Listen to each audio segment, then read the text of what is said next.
রেহানা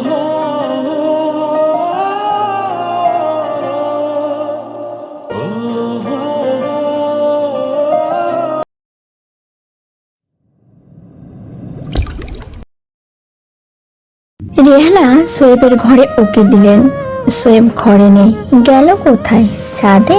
রেহানা দরজায় দাঁড়িয়েই ডাকলেন, শোয়েব, শোয়েব। চেঞ্জিং রুম থেকে বেরিয়ে এলো সোয়েব। তৈরি হচ্ছে মা, পার্টি জয়েন করব।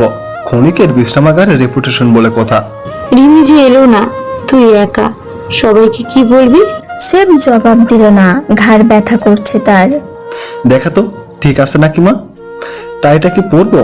একটা বোটল গ্রিন ফুল হাতার শার্ট, সাথে সোয়েব ব্ল্যাক একটা প্যান্ট পরেছে। রেহানা ছেলের দিকে মুগ্ধ আর স্নেহ ভরা দৃষ্টিতে তাকালেন। তার আদুরে ছেলেটার মুখটা শুকিয়ে আছে, চোখ ফোলা। রেহানা কাতর কণ্ঠে বললেন, একটু তো কিছু মুখে দিয়ে। সত্যি খিদে নেই মা। তুই আমাদের ক্ষমা করবি তো? ছেড়ে চলে যে একেবারেই যাবি, বুঝতে পারছি খুব। ঝড়ের আগেই সব শান্ত থাকে, তুই সেরকম করছিস তাই না? সোয়েব কলারের নিচে পারফিউমটা স্প্রে করে মায়ের কাছে এসে দাঁড়ালো। দু হাতে মায়ের মুখটা তুলে ধরে বলল, অন্তত রিমির জন্য তোমাদের আমায় কোনোদিন ছাড়তে হবে না মা। এত নিশ্চিত তুই? সারা জীবন যদি আমি আর একবার ওকে ভালো না বাসি, ওর কোনো অভিযোগ থাকবেও না। ওর শুধু চাই আমি ভালো থাকি, নিজের পরিবারকে ভালোবেসে নিজে ভালো থাকি। ওই দিক থেকে আমি এত নিশ্চিন্ত যে রিমির কাছে মাঝে মাঝে নিজেকে বড় তুচ্ছ মনে হয়, বড় ছোট। সামান্য একটু দিতে ইচ্ছে করে, ওকে তোমাদের ভালোবাসা দিতে ইচ্ছে করে, কিন্তু তা তো পারে না আমরা, অনেক ছোট মন তো আমাদের। সোয়েব আবার চোখ মুছলো। রেহানার মাথা ঘুরছে, তিনি চোখে ঝাপসা দেখছেন। ওর প্রচন্ড শরীর খারাপ ছিল, একা হাসপাতালে ছিল। এর মধ্যে বিজনেসে ঠিকঠাক সময় দিয়েছে জানো মা। কাজল লেপটানো দুঃখী দুঃখী চেহারা ও কোনোদিনই কাউকে দেখাতে পছন্দ করে না, মনে করে এটা বাহুল্য। আমি প্রমিস করছি আমি সবসময় তোমায় ভালোবাসবো, আর রিমি জানে আমি প্রমিস রাখতে ভালোবাসি। রেহানা ধপ করে ফ্লোরে পড়ে গেলেন। সোয়েব চিৎকার করে ডাকলো, মা, মা, বাবা, ভাবি, মা অজ্ঞান হয়ে গেছে। লিনা ছুটে এলো। আব্দুল সালাম চেঁচিয়ে বললেন, ড্রাইভারকে গাড়ি বের করতে বলো বৌমা, আমি রিমিকে আনতে যাব। আব্দুল সালাম সাহেব এসে রিমিকে বাড়িতে পেলেন না। রিমি ফিরল প্রায় ঘন্টাখানেক পর। তাকে দেখে রিমি একটুও চমকালেন না, খুব স্বাভাবিক গলায় বলল, আসবার আগে আমি জানলে বেরোতাম না, একটা মেহেদি ফাংশনের। আব্দুল সালাম সাহেব অন্যদিকে তাকালেন। তিনি নিজেকে শান্ত রাখার আপ্রাণ চেষ্টা করছেন। একটা বাচ্চা মেয়েকে তিনি এত কেন ভয় পাচ্ছেন, কেন এত কেয়ার করছেন? আপনি তো কিছুই খাননি দেখছি, স্যুপটুকু কিছু করে দিতে বলি। মা, উনি চিলি চিকেন স্যুপ ভালোবাসেন, খালাকে বলো তো একটু করে দিতে। লাগবে না। আব্দুল সালাম সাহেব বড় করে একটা নিঃশ্বাস নিলেন। রিমি ব্যাগটা রেখে বসলো। চোখের রেশায় মাকে চলে যেতে বলল রিমি। তোমায় যেতে হবে আমার সাথে। রেহেনার হুট করে শরীরটা খুব খারাপ করেছে, তোমার মাকেও সাথে নিয়ে নাও। তিমিদের সাথে লিনা কথা বলে নিয়েছে। এটুকু বলেই সালাম সাহেব পানি চাইলেন। রিমি ঠান্ডা গলায় বলল, এক্ষুনি যাব, চলুন। পানির গ্লাসটা সালাম সাহেবের হাতে দিতে দিতে ডাকলো মাকে। মা, বেরোতে হবে, চলো। আব্দুল সালাম চমকে তাকালেন। রিমি এত সহজেই রাজি হয়ে গেল, কোনো অভিযোগ নেই তার? তিনি শিওর হতে আবার জিজ্ঞাসা করলেন, এখনই মাত্রই তো এলে। জি স্যার, আপনি এমনিতেই অনেকক্ষণ বসে আছেন, জাস্ট মাখে নিয়ে আসছি। না না ঠিক আছে, তুমি ফ্রেশ ট্রেশ হয়ে নাও আগে, আমি তোমাকে সাথে নিয়ে বেরোবো। আব্দুল সালাম সাহেব হঠাৎ বোধ করতে লাগলেন তার খুব ভালো লাগছে, শান্তি শান্তি লাগছে। রিমির প্রতি করা সকল অন্যায় রিমি তাহলে মনেই নেয়নি, অথচ তিনি ভেবেছিলেন কত না সিন ক্রিয়েট হবে, অথচ সব কত সহজ আর স্বাভাবিক। হবেই বা না কেন? কোটিপতি ছেলের বউ হতে পারা কি কম আনন্দের? রিমি সামনে চুপচাপ বসে আছে।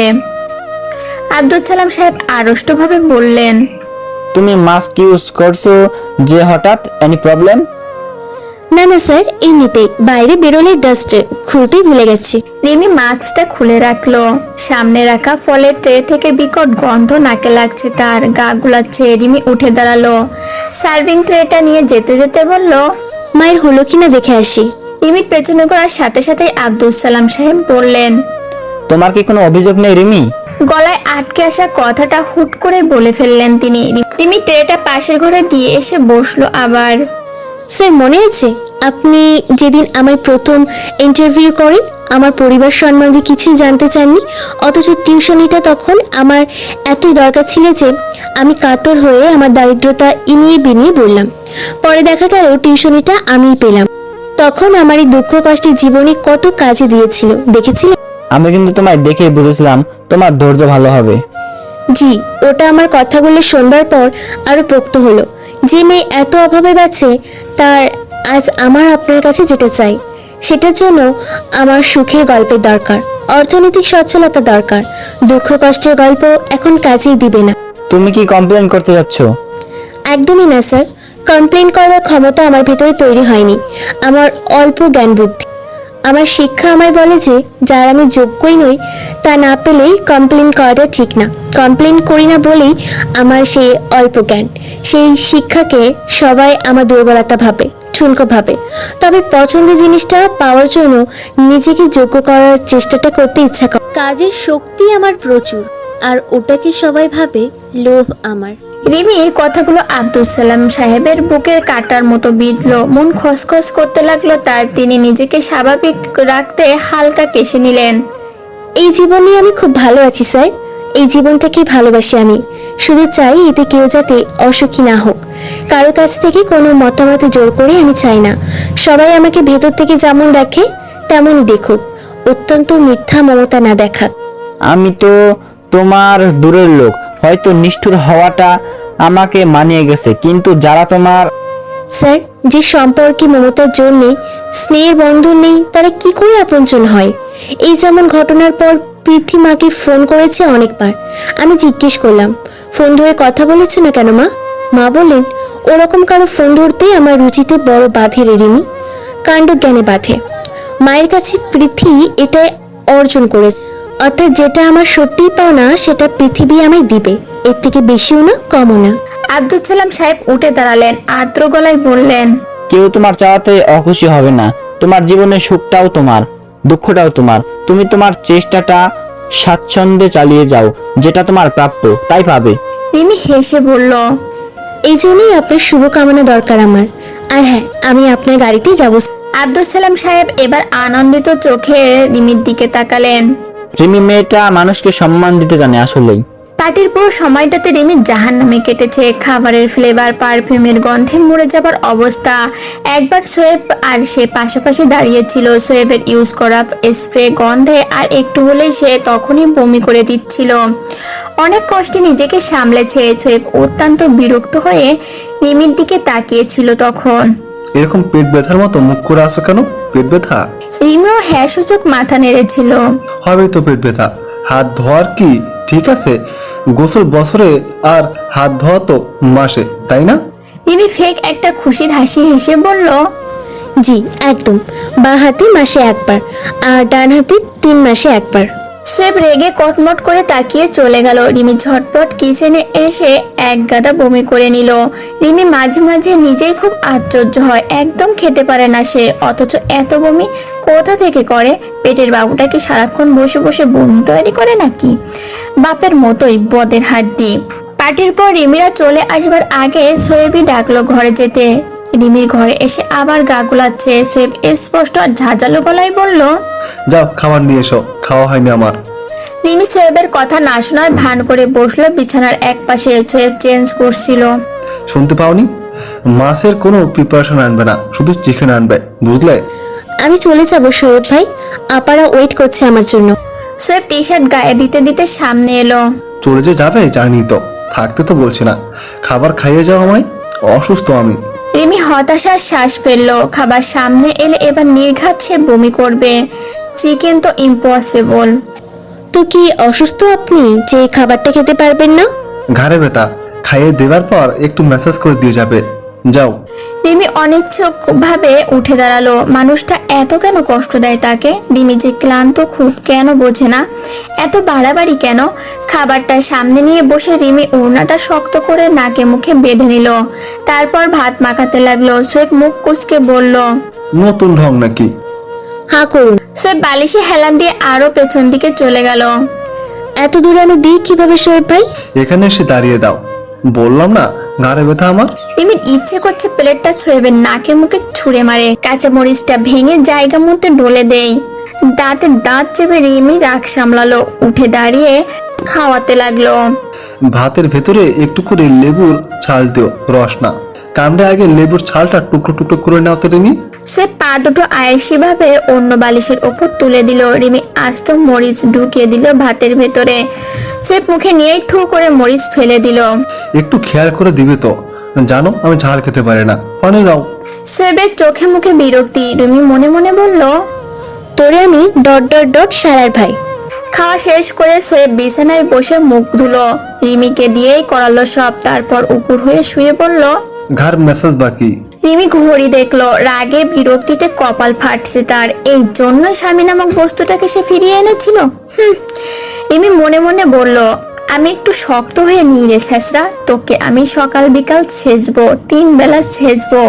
এই ঘাড় আমি সত্যি মটকে দেব। কি হলো, তাড়াতাড়ি করো, দাঁড়িয়ে আছো কেন? কি হলো, বসো তুমি। সোয়েব রিমির হাত ধরে একটা হ্যাসকা টান দিয়ে বিছানায় বসিয়ে দিল। হাতটা ঘাড়ের কাছে নিয়ে বলল, এখানে তোমার বোন তো আমার ঘাটটা মটকে দিয়েছিল প্রায়, এখন ঠিক করো তুমি। হাত দুটো আগে নরম করে নাও ঘষে। তোমার হাত এত ঠান্ডা কেন রিমি? রিমি বসা থেকে উঠে দাঁড়ালো। পারবো না আমি, মা ওয়েট করছে, আমারও খুব টায়ার্ড লাগছে। সোয়েব এইবার শোয়া থেকে উঠে বসলো। যত সব বানা, মাকে বলো থেকে যেতে, আমার ঘাড়ের ব্যথা বাড়ছেই। ভালো মন্দ কিছু একটা ঘটে গেলে ঘটলে ঘটবে, আমি কাউকে কিছুই বলতে পারবো না। বলতে পারবে না কেন? স্বামীর আদেশ মান্য করা শেখনি? যেতে হবে শোয়েব ভাই, আপনি তো আর কালকে চলে যাচ্ছেন না, কাল দেখা করি প্লিজ। সোয়েব বসা থেকে প্রায় জোর করেই রিমির কোমর ধরে কাছে টানলো। রিমির পেটের কাছে মুখ লুকিয়ে বলল, তোমার মন এত পাথর কেন রিমি? আমি এই এতটা দিনে পাগলের মতো হয়ে গেছি। এক একটা সেকেন্ড এক এক যুগ মনে হয়। আমাদের একসাথে থাকা খুব দরকার। রিমি চুপ করে থাকলো। এই মানুষটা এত কেন রিমিকে চায়, এত কেন রিমি নির্ভরশীল হতে চায়? রিমি দীর্ঘশ্বাস ফেললো। তার মতো পথের একটা মেয়েকে রাজপুত্র মতো কেউ এমন ভালোবাসবে, কে জানতো? সোয়েব জামার ওপরেই চুমু খেলো রিমির পেটে। রিমি মনে মনে চমকালো খুব। সোয়েব বুঝে চায়নি তো কিছু। কি স্বপ্নের জন্য দেখেছিল রিমি? আজ পূর্ণিমা, বলবে? গভীর অনুভূতিতে সোয়েব বাচ্চাদের মতো করতে লাগলো। রিমির শরীর থরথর করে কাঁপছে। সোয়েবের চুলের জেলের থেকে গন্ধ লাগছে, গা গোলাচ্ছে আবার। কি হলো, মাথায় একটু হাত বুলে দাও না রিমি। চুল সব আঠা আঠা হয়ে গেছে, জ্বর ছাড়িয়ে দাও। রিমি কোনো রকম নিঃশ্বাস টেনে নিয়ে বলল, একটু ছাড়ুন আমাকে, আগে স্বপ্নটা বলি। এভাবে বলতে সমস্যা কি? আমি দাঁড়িয়ে, আপনি দিব্যি আর আমি বসে আছি। সোয়েব রিমিকে ছেড়ে দিল। এখানে বসো, কোলে মাথা রাখি। চুলে সুরসুরি লাগে শোয়েব ভাই, বালিশে শোন প্লিজ। ঘাড়ে ব্যথা তো, বালিশে মাথা রাখা যাবে না, ব্যথা বাড়বে। একটু আগেই তো বালিশে শুয়েছিলেন তো। তাতেই ব্যথাটা আরো বাড়লো। উফু, কি ব্যথা। রিমি মনে মনে বলল, এই জ্বালাতনের সব শোধ আমি নিব রে পাগলা, দ্বিগুণ করে নিব। সোয়েব আরামসে রিমির কোলে মাথা দিয়ে লম্বা হয়ে শুলো। টি শার্টের বুকের বোতামটা খুলে ওখানে রিমির হাতটা নিয়ে বলল, দেখো এখানটাই গরম লাগছে না খুব? হৃদয় পুড়ছে আমার তোমার জন্য। একটু টুকরো কাগজ রাখলে আগুন ধরে যাবে ঠিক। অগ্নিকাণ্ড ঘটবে ক্ষণিকের বিশ্রামাগারে। সোয়েব সুর ধরে গান গাইতে লাগলো। জ্বালাইছো যে জ্বলছে আগুন, নেভানো সমুদায়, হরিণী বেগম আগুন জ্বালাইছো কেন আমার গায়ে? হোয়াই? রিমি সাথে সাথে চোখ বন্ধ করে ফেললো। মানুষটা এত দুষ্টু কেন? নিজের স্ত্রীর সাথে এমন ফাজলামি কেউ করে? কোনো লজ্জা নেই? সোয়েব রিমির চোখ বন্ধ করা মুখটার দিকে গভীর দৃষ্টিতে তাকালো। নরম আদুরে ঠোঁট দুটো কাঁপছে তার, চোখের পাতা কাঁপছে। মিষ্টি মুখে কপালের এই পাশটায় এলোমেলো চুলের গোছা, নাকের ছোট্ট সাদা পাথরের ফুলটা চিকচিক করছে। তারে চারপাশে বিন্দু বিন্দু ঘাম, থুতনির মাঝখানটা আরো কোমল মায়াবী লাগছে। সোয়েব রিমির কপালের চুলটা একপাশে সরিয়ে দিয়ে বলল, কি হলো বলো রিমি, স্বপ্নটা বলো। রিমির চোখ বন্ধ রেখেই বলতে শুরু করলো, আমি দেখলাম কি আপনি এক দেশের বিরাট রাজা, মাথায় পাগড়ি, হাতে তলোয়ার, পরনের শাহী লেবাস, সাথে অজস্র পাইক পেয়াদা নিয়ে রাজ্যে ঘুরে দেখতে বেরিয়েছিল। এরকম 3 বাঁকা মুখ করে বলছো কেন? আমি রাজা দেখে ভালো লাগেনি বুঝি? হাসি হাসি মুখ করে বলো। হাসলে কি টাকা খরচ হয়ে যাবে তোমার? সোয়েব রিমির ডান হাতের আঙ্গুলগুলো নিজের ঠোঁটে ছুঁয়ে ছুঁয়ে খেলতে লাগলো। বা হাতে রিমি সোয়েবের চুলে বিলি কাটছে। রিমি হাসার চেষ্টা করলো, তার এত কেন শরীর খারাপ লাগছে এখন? দুদিন আগেই তো সেলাইন নিল। পেটের বাবুটা কি রিমি সব শক্তি নিয়ে খেলাধুলো করছে নাকি যুদ্ধ করছে? আমি আপনার রাজ্যের দারিদ্র এক তাঁতি। আমি এতই দারিদ্র যে চুলটা খোপা করো তো, বেনে খুলে রিমি। এত লম্বা বিনুনিটাকে আমার কাছে সাপ সাপ লাগছে। আচ্ছা, এই এত চুল দিয়ে তুমি করবেটা কি? এগুলো তো তোমার সব পুষ্টরস খেয়ে ফেলছে। রিমি বিনুনি ছাড়াতে লাগলো। এ কি, হাত নিলে কেন? হাতটা দাও। চুল খুলছি তো সোয়েব ভাই। একটা বিনুনি খুলতে 2 হাত লাগে নাকি? সোয়েব রিমির ডান হাতটা আবার টেনে চুমু খেলো। রিমি হাতটা ছাড়িয়ে নিয়ে চুলটা ঠিক করতে লাগলো। বিনুনি খুলতে কি 1 বছর লাগবে? রিমি মুখ ভ্যাংচালো।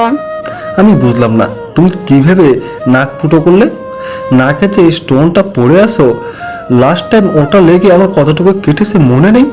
এই ছাতা মাথা কেন পরো? রুচিবোধ কিচ্ছু নেই তোমার?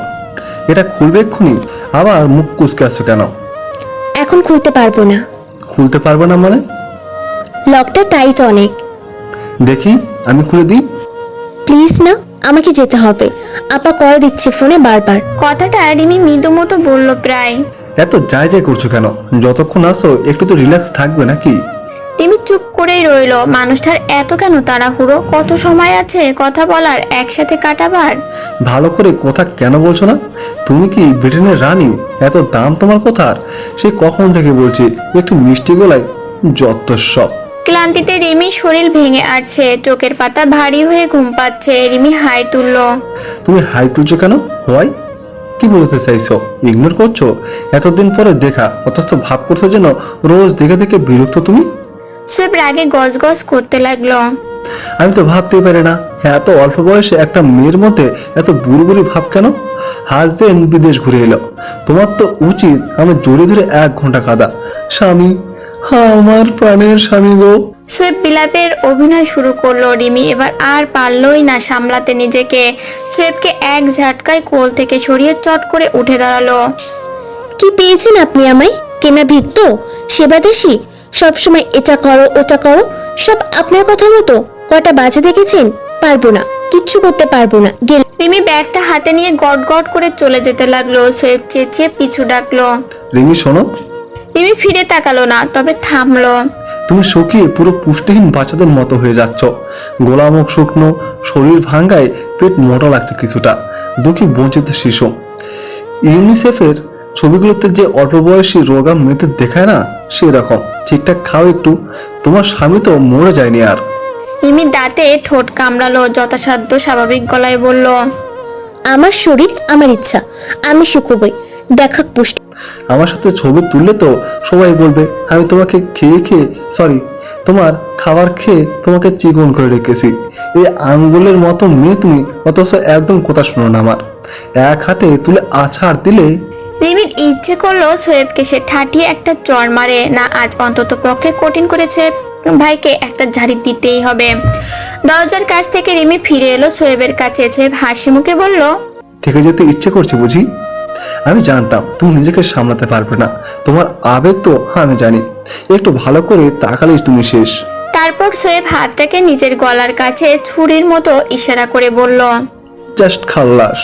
রিমি টেবিলে রাখা পানির জগে পুরো পানিটাই সোয়েবের বিছানায় ঢেলে দিয়ে দ্রুত বেরিয়ে এলো।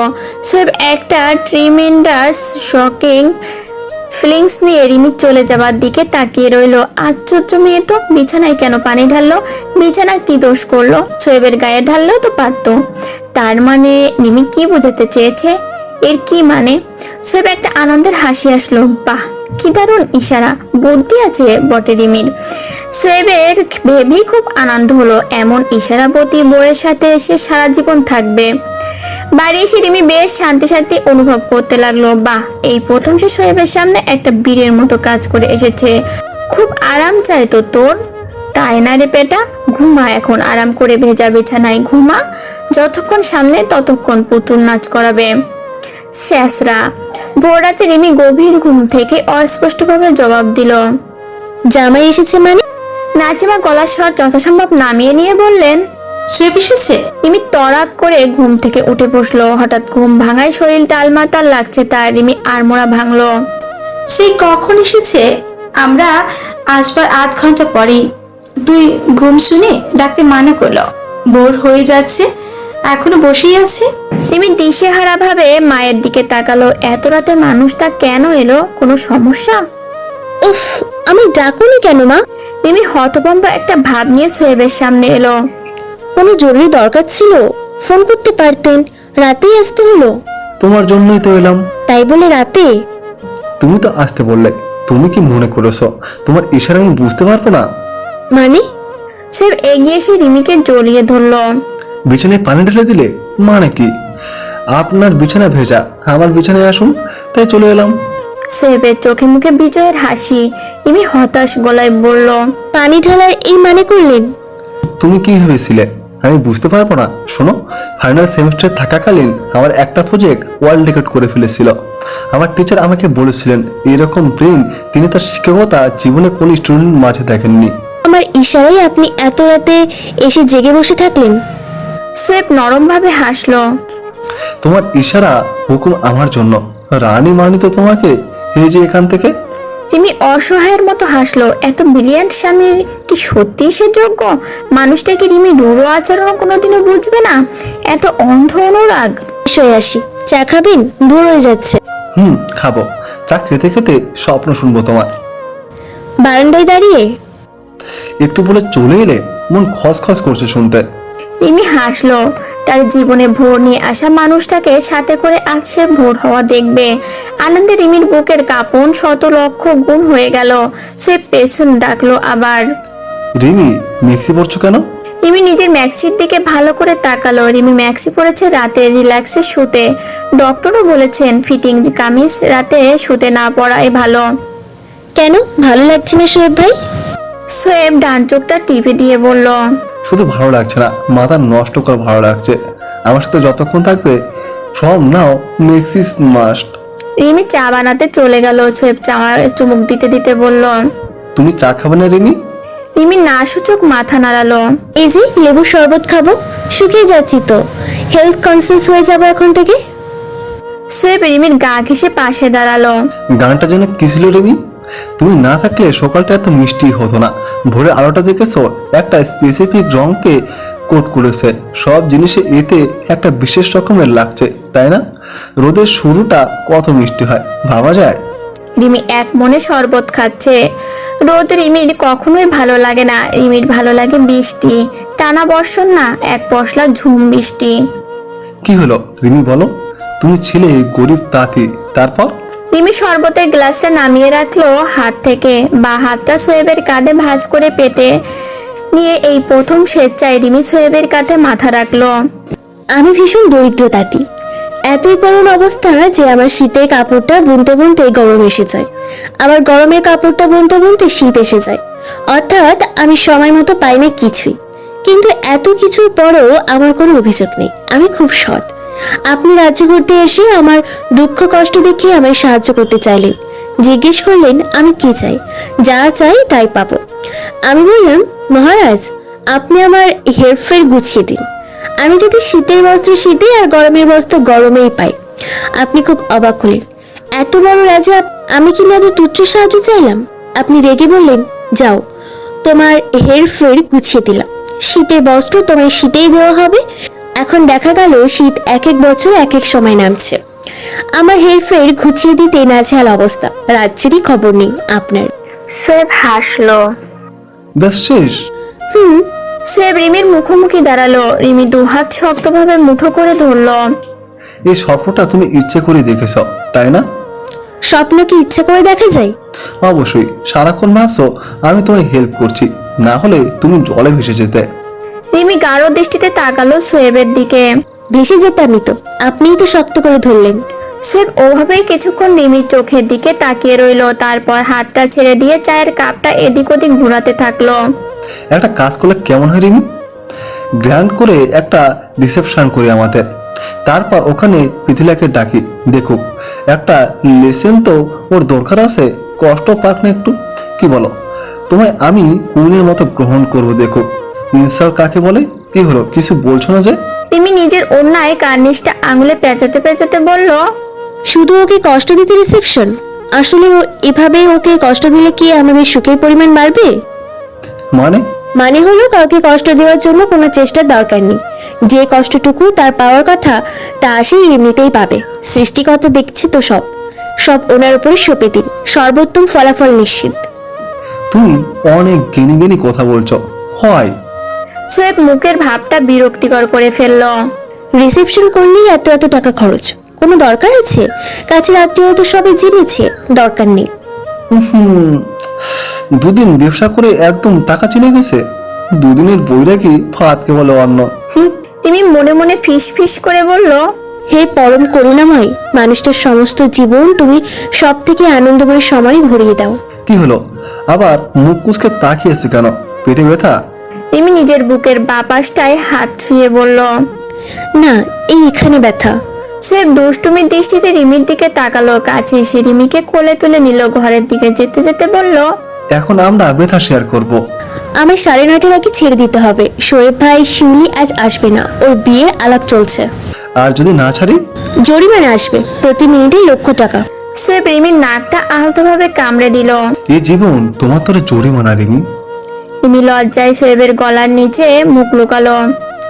ভোরের আলো ফুটে গেছে সম্পূর্ণভাবে। সোয়েব ঘরে ঢুকে পা দিয়ে ঠেলে দরজা বন্ধ করলো। রিমি অস্পষ্ট স্বরে বলল, দরজায় পা দিতে নেই, ভালো না। সোয়েব রিমির গালে গভীর করে চুমু খেলো। আজ তোমার সাথে সব ভালো না হবে। লিনা হাসি মুখে খামটা বাড়িয়ে দিয়ে বলল, বাবা দিয়েছেন, তুমি পড়বে, ভাববে, তারপর ডাকবে তোমায়। আমি ততক্ষণ তোমার বুটিক ঘরে দেখছি। রিমি হাসি মুখে খামটা হাতে নিল। এই রিমি, তোমার বুটিক তো বেশ জমজমাট, বা জমিয়ে দিয়েছে পুরাই। রিমি সৌজন্যতামূলক হাসলো একটু। বলতে পারেন ভাগ্য লেগে গেছে। খামটায় চোখ বোলালো রিমি। কিচ্ছু লেখা নেই, সাদা খাম, চিঠি নয়, অফিসিয়াল লেটারের। চিঠিটাকে রিমির কেমন জানি নিষ্ঠুর মনে হলো। আপনাদের এই চিঠির ব্যাপারটা মজার। অনেক কথা যেটা মুখে বলতে গেলে বেশ অস্বস্তি হয়, চিঠিতে সেটা কত স্বাভাবিকভাবে অবলীলায় লিখে দেওয়া যায়। শক্ত কথা, ভালো লাগার কথা সব। লিনা জবাবে হাসলো, তবে তাকালো না। সে এক মনে শাড়ির ডিসপ্লেটাতে চোখ বুলাচ্ছে। চিঠিটা খুলে রিমি বুটিকের একটু কোণার দিকে চলে এলো। টাইপ করা সুন্দর চিঠি, সাদা কাগজটা চারিদিকে রূপলি বর্ডার করা। রিমি পড়তে শুরু করলো। রিমি, শোয়েব বাবা হতে চলেছে। এত চমৎকার একটা খবর তুমি যদি শুরুতেই বলতে, তাহলে শোয়েবের ফেরা নিয়ে কোনো কথাই হতো না। শ্বশুর হিসেবে তোমার কাছে আমি অপরাধী, কিন্তু বাবা হিসাবে আমি মোটেও অপরাধী নই। তোমার নিজের যখন সন্তান হবে, তখন দেখবে তোমার সন্তানের জন্য তোমার যেটা ভালো মনে হবে সেটাই তুমি চাপিয়ে দিতে চাইবে। সে না চাইলেও দিতে চাইবে। সেটা করেছি আমি। তোমার প্রতি করা অন্যায়ের জন্য অনুতপ্ত ও লজ্জিত আমি। তোমার মা যখন বলল তুমি মা হচ্ছ, সেটা শুনবার পর থেকে আরো বেশি খারাপ লাগছে। তোমার সব ধরনের অসুবিধা ও কাজে সহায়তা করতে চাই। আমাদের কাছে এসে থাকলে ভীষণ খুশি হব। একটা অনুষ্ঠানের মতো করে তোমায় বরণ করে নিয়ে আসবো আমরা। বাকিটা তোমার ইচ্ছে। তোমার কাছে সর্বোচ্চ সফলতা কামনায়, তোমার অপরাধী শ্বশুর বাবা। আরেকটা কথা, শোয়েবকে এই আনন্দ সংবাদটা আমি প্রথমে জানাতে চাই, তুমি যদি অনুমতি দাও তবে। রিমি দীর্ঘশ্বাস ফেললো। সে মায়ের কাছে থেকে বিজনেসটা চালাতে চায়। অনেক কাজ তার বিজনেসে ঝড়ের গতিতে রাইজ করছে। সোয়েবদের ওখানে যাওয়া মানে এই প্রেগনেন্সি নিয়ে আলাদা আদিক্ষেতা। রাত বিরাতে বের হওয়া যাবে না, অথচ রিমি রাতেই কাজ বেশি। আচ্ছা, মা প্রেগনেন্সির ব্যাপারটা বুঝলো কিভাবে? রিমি তো মাকে কিছু বলেনি। বমি করা দেখেছে নাকি বোঝা যায়? রিমি নিজের পেটের দিকে তাকালো। লিনা হাসি মুখে সামনে এসে দাঁড়িয়েছে। পড়া হলো? রিমি মাথা নেড়ে বলল, আমি কি লিখে জবাব দিব নাকি? যেভাবে দিতে তোমার ভালো লাগবে। লিনা রিমির আর একটু কাছে এসে দাঁড়ালো। রিমির হাতটা ধরে পড়ল, সাথে চলে এসো আমার, জবাব দেওয়া হবে না। জবাব দেওয়া হয়ে যাবে, আমাদের সাথে এসে থাকো। অনেক যত্ন করবো তোমার, শোয়েব খুশি হবে। রিমি হাতটা ছাড়িয়ে নিয়ে হাসলো শুধু। আমার এই ছোট্ট ব্যবসাটা খুব ভালো চলছে, মানে চিন্তার বাইরে ভালো। এখানে আমার খুব সময় দেওয়া দরকার। ওই যে ক্রিকেটারদের থাকে না একটা পারফরমেন্স এইজ, আমারও বোধহয় বিজনেসে এখন সেটা। তার মানে দাঁড়ালো, এখনই যাচ্ছ না তুমি? জি, বাবু হয়ে গেলে এমনিতেই আমার একটা মেটার্নিটি ব্রেকে যেতে হবে, সুতরাং আমি মন প্রাণ দিয়ে খাটতে চাই এখন। লিনা একটা মন খারাপ করা হাসি হাসলো। আমি ব্যর্থ এবং দুঃখ পেলাম, তবে তোমায় কংগ্রাচুলেশনস। এই এত বড় ব্যাপারটা একদম নিঃশব্দে চেপে গেলে কিভাবে? আন্টি যদি না বলতেন। রিমি উঠে আবার প্যাকিং এ কাজ করতে লাগলো। দোকানের লেবার বাড়িয়েছে সে, তাও এত কাস্টমার ডিল করে সে কুলাতে পারছে না। শরীরও খুব দুর্বল। খাওয়াটা যদি দুবেলাও ঠিকঠাক খেতে পারতো। এত বমি কবে যে বন্ধ হবে? লীনা বেরিয়ে যাবার আগে আবার রিমির সামনে এসে দাঁড়ালো। কিছু শাড়ি সিলেক্ট করেছি আমি, বিল যদি করে দিতে। তোমার এখানে সব প্রোডাক্টই খুব পছন্দের, কোনটা ছেড়ে যে কোনটা নেই। আপনি সিলেক্টেডগুলো আলাদা করে ক্যাশ কাউন্টারে রেখে যান, ডেলিভারি দিয়ে আসার সময় বিল নিয়ে আমরা। বাবা পাক্কা ব্যবসায়ী পুরো। আর চাপা একটা, বাবু পেটে দিব্যি চেপে গেছে। এত অসুস্থ শরীরে কতজনের লোড নিচ্ছ? বড়টা জানলে তো মরেই যাবে। বড়ের জন্যই তো করছি, আমায় সাকসেসফুল দেখতে স্বস্তি পাই উনি। লীনা একটা একপেশে হাসি হাসলো। বড়ই সব, এই যে আমি এখন এত পিছু ঘুরছি তা বুঝি কিছু না। রিমির জবাব দিল না। বিল প্যাডে এক মনে বিল লিখতে ব্যস্ত সে। লীনা মোবাইলে সময় দেখলো। ব্যাগটা কাঁধে নিয়ে বের হওয়ার জন্য উঠতেই রিমি বলল, স্যারকে বলবেন, তিনিই জানে শোয়েব ভাই নিউজটা জানাই, আমি এমনিতেও বলতে পারবো না। তারপর রিমি লীনার সামনে সোজা হয়ে দাঁড়ালো। দেখুন তো বোঝা যায় নাকি দেখে। লীনা একটু মনোযোগী ভাবে দৃষ্টি বুলিয়ে নিল রিমির দিকে। কমাসে পড়লো তেমন একটা না যে জানবে না সে বুঝবেই না, তবে শুকিয়ে গেছো একদম। নিজের একটু তো যত্ন নিবে নাকি, অন্তত শোয়েবের বাবুর জন্য। রিমির মুখের ভাবটা চিন্তিত মনে হলো। রিমি বিল প্যাডটা রেখে উঠে আড়মোড়া ভাঙার মতো করলো। এই ঢাকা শহরে কত মহিলার বাচ্চা হয় জানেন? খেতে পারে না, থাকার জায়গা নেই, সারাদিন ইট ভাঙছে, বোঝা টানছে, রোদ বৃষ্টি মাথায় করে খাটে। তার তুলনায় বরং আমি তো অনেক ভালো আছি, গাড়ি করে চলছি। এটা সৃষ্টিকর্তার রহমতের ব্যাপার, সম্পূর্ণ চিন্তা করবেন না এত। তোমার অনেক ধৈর্য রিমি, আমি তো সারা বাড়ির সবাইকে টেনশন দিয়ে মারতাম। শোয়েব আসলেই অনেক লাকি, কোনো পেন নেই, গিফট চাওয়া নেই, একদম প্লেন পিস। উনি লাকি না, বলতে পারেন আমি লাকি। কিসে আমার সফলতা তা অন্তত বুঝতে পেরেছি, না হলে বোকার মতো খেটে মরে যেতাম। জীবনে কি করার ছিল জানতামই না কোনোদিন।